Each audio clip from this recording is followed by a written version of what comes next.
मतभेदों और मायावती की महत्वाकांक्षा के कारण जून 1995 में गठबंधन टूट गया। आज समझ सकते हैं कि मायावती की महत्वाकांक्षा मुख्यमंत्री बनने की थी। मायावती भाजपा के समर्थन में पहली बार उत्तर प्रदेश की मुख्यमंत्री बनी। 1990 के दशक के उत्तरार्ध में राम ने भाजपा को भारत का सबसे भ्रष्ट महाराष्ट्र पार्टी, भारतीय राष्ट्रीय कांग्रेस, समाजवादी पार्टी, जनता दल को समान रूप से भ्रष्ट बताया। 2001 में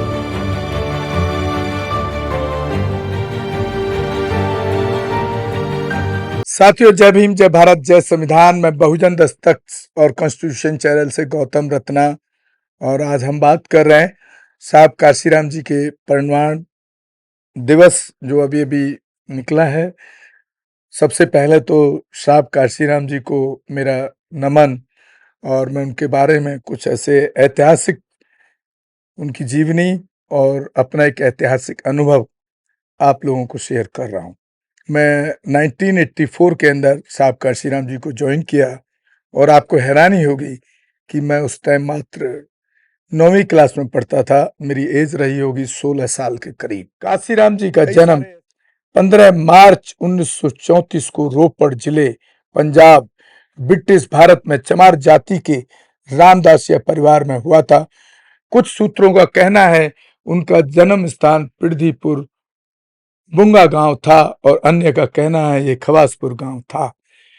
विभिन्न स्थानीय स्कूलों में पढ़ाई के बाद काशीराम ने 1956 में गवर्नमेंट कॉलेज रोपड़ से बीएससी की डिग्री हासिल की। काशीराम पुणे में विस्फोटक अनुसंधान और विकास प्रयोगशाला के कार्यालयों में शामिल हो गए। यह वह समय था जब उन्होंने पहली बार जातिगत भेदभाव का अनुभव किया। 1964 में वे एक कार्यकर्ता बन गए। उनके प्रशंसक बताते हैं कि डॉक्टर बी.आर. अम्बेडकर की पुस्तक जाति का विनाश पढ़ने और एक दलित कर्मचारी के खिलाफ भेदभाव को देखने के बाद वे इस काम के लिए प्रेरित हुए, जो अम्बेडकर के जन्मदिन का जश्न मनाने के लिए छुट्टी मनाना चाहता था। काशीराम बी.आर. अम्बेडकर उनके दर्शन से बहुत प्रेरित थे। काशीराम ने शुरू में Republican party of India RPI का समर्थन किया, लेकिन भारतीय राष्ट्रीय कांग्रेस के साथ इसके सहयोग से उनका मोहभंग हो गया।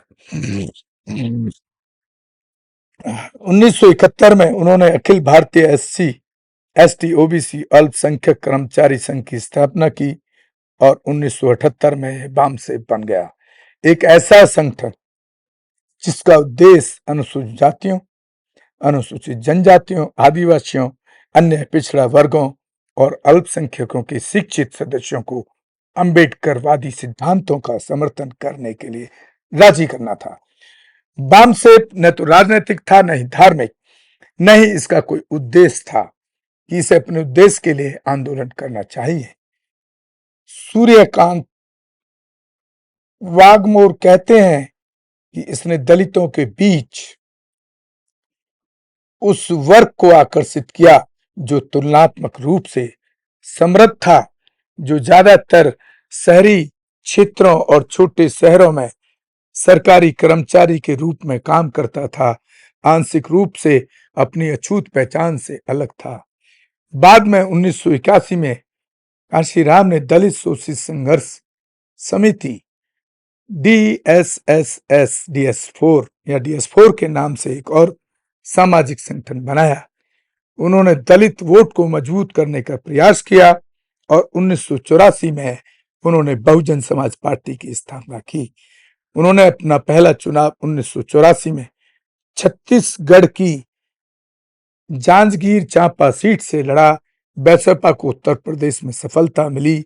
शुरुआत में दलितों और अन्य पिछड़े वर्गों के बीच की खाई को पाटने के लिए संघर्ष करना पड़ा, लेकिन बाद में मायावती के नेतृत्व में इस खाई को पाट दिया। 1982 में उन्होंने पूना पैक्ट की 50वीं वर्षगांठ पर अपनी एकमात्र पुस्तक द चमचा एज प्रकाशित की, जो चमचा युग के नाम से भी लोग जानते हैं। उन्होंने पुस्तक को ज्योतिराव फूले, डॉक्टर बी.आर. अम्बेडकर, पेरियर और दलित मुक्ति के लिए काम करने वाले कई अन्य विद्रोही लोगों को समर्पित किया। पूना पैक्ट में अंबेडकर, जिन्होंने अंग्रेजों से अलग निर्वाचिका हासिल करने के लिए कड़ी मेहनत की थी, उन्हें महात्मा गांधी के आमरण अनशन के कारण इन संभावना को छोड़ना पड़ा। बाबा साहब अंबेडकर को डर था कि अगर उन्होंने ऐसा नहीं किया तो नवजात दलित आंदोलन के संभावित परिणाम क्या होंगे। कांशीराम का मानना था कि अलग निर्वाचिका ने दलितों को स्वायत्तता और अधिकार प्रदान किया होगा, इसने उच्च जातियों की शक्ति को कमजोर कर दिया होगा, जिनकी आबादी अपेक्षाकृत कम थी। कांशीराम ने तर्क दिया कि गांधी ने बाबा साहब अंबेडकर को समझौते पर हस्ताक्षर करने के लिए प्रेरित किया और दलितों की हार का संकेत दिया। इसने सीधे तौर पर चमचा कठपुतली युग को जन्म दिया, जहां दलित नेताओं के उच्च जाति का कठपुतली बना दिया गया। दलित मतदाताओं को उनके पास अपने प्रतिनिधियों को उनके लिए आरक्षित सीटों पर निर्वाचित करने में बहुत कम अधिकार थे। कांशीराम ने इस शब्द का इस्तेमाल जगजीवन राम और रामविलास पासवान जैसे दलित नेताओं के लिए किया, जो चमचा युग की पैदाश उनको कहते थे। उन्होंने तर्क दिया कि दलितों को अन्य दलों के साथ काम करके समझौते करने के बजाय अपनी स्वयं की उद्देश्यों के लिए राजनीतिक रूप से काम करना होगा। इस प्रकार चमचा युग में दलितों के एक वर्ग की अवसरवादी लामबंदी, जिसे कांशीराम कहते हैं, अभिजात वर्ग का अलगाव पैदा करती है।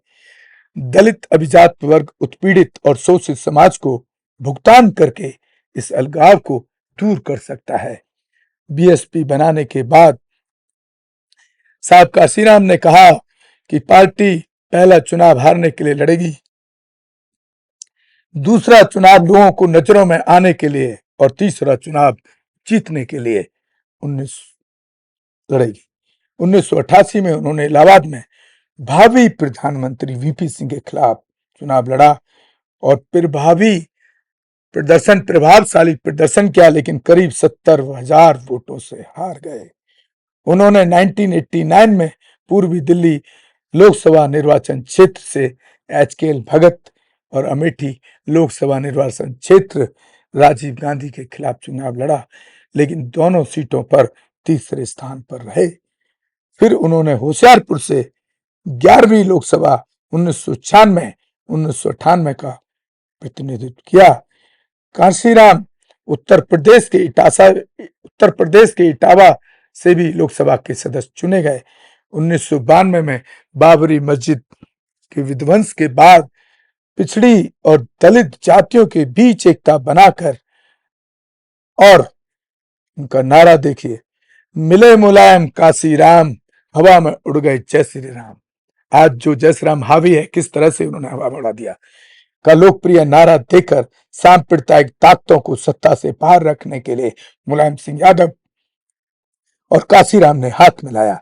चुनाव के बाद मुलायम सिंह यादव के नेतृत्व में यूपी समाजवादी पार्टी और बहुजन समाज पार्टी की गठबंधन की सरकार बनी। हालांकि कुछ मतभेदों और मायावती की महत्वाकांक्षा के कारण जून 1995 में गठबंधन टूट गया। आज समझ सकते हैं कि मायावती की महत्वाकांक्षा मुख्यमंत्री बनने की थी। मायावती भाजपा के समर्थन में पहली बार उत्तर प्रदेश की मुख्यमंत्री बनी।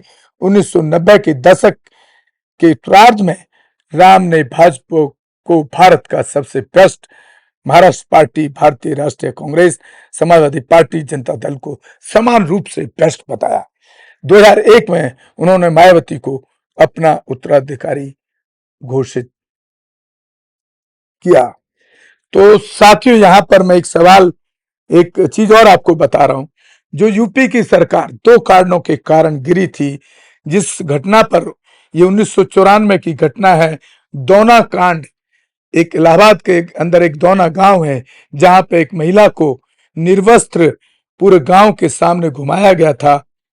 उसमें मुलायम सिंह यादव ने, क्योंकि वो पटेल समाज के लोग थे जो पिछड़े समाज से थे, पिछड़ा समाज नाराज ना हो जाए, तो मुलायम सिंह सरकार ने एज ए मुख्यमंत्री रहते उसमें ठोस कार्रवाई ना करी और उस सरकार को गिराने के पीछे एक ये भी कारण था।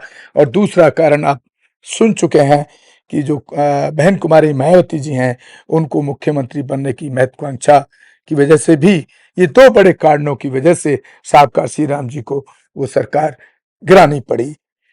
हमारे चैनल बहुजन दस्तक को लाइक, शेयर, सब्सक्राइब देखना मत भूलिएगा। जय भीम, जय भारत, जय संविधान, नमो बुद्धाय। धन्यवाद। चैनल आर्थिक समस्या से गुजर रहा है। अगर आप बहुजन समाज में बाबा साहेब अम्बेडकर और तथागत बुद्ध की विचारधारा को अधिक से अधिक लोगों तक पहुंचाना चाहते हैं तो हमें आर्थिक सहयोग प्रदान करें, ताकि हम अपने चैनल के माध्यम से देश विदेश में समता, बंधुता, एकता और संवैधानिक अधिकारों को ज्यादा से ज्यादा लोगों तक पहुंचा सकें। आप अपनी सहायता राशि नीचे लिखे खाते में जमा करा सकते हैं। खाता धारक गौतम रत्ना, खाता संख्या 316957686551, IFSC कोड SBIN 0060336, बैंक भारतीय स्टेट बैंक। आप हमारे बैंक खाते का विवरण स्क्रीन पर भी देख सकते हैं। हमारे channel Gautam films production and raw cinema को लाइक, शेयर, सब्सक्राइब देखना मत भूलिएगा। थैंक्स, धन्यवाद।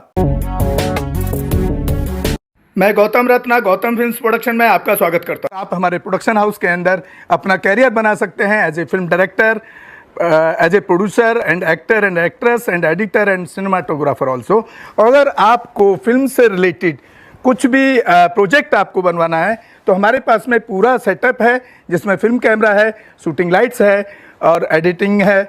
सारा A to Z एक ही जगह पर आपको हमारे यहाँ पर मिल जाएगा। तो दोस्तों, आप हमें कांटेक्ट कर सकते हैं हमारे नंबर्स पर 9810085714 और 8510005714। हमें मेल भी कर सकते हैं gautamfilmsproduction@gmail.com पर। धन्यवाद।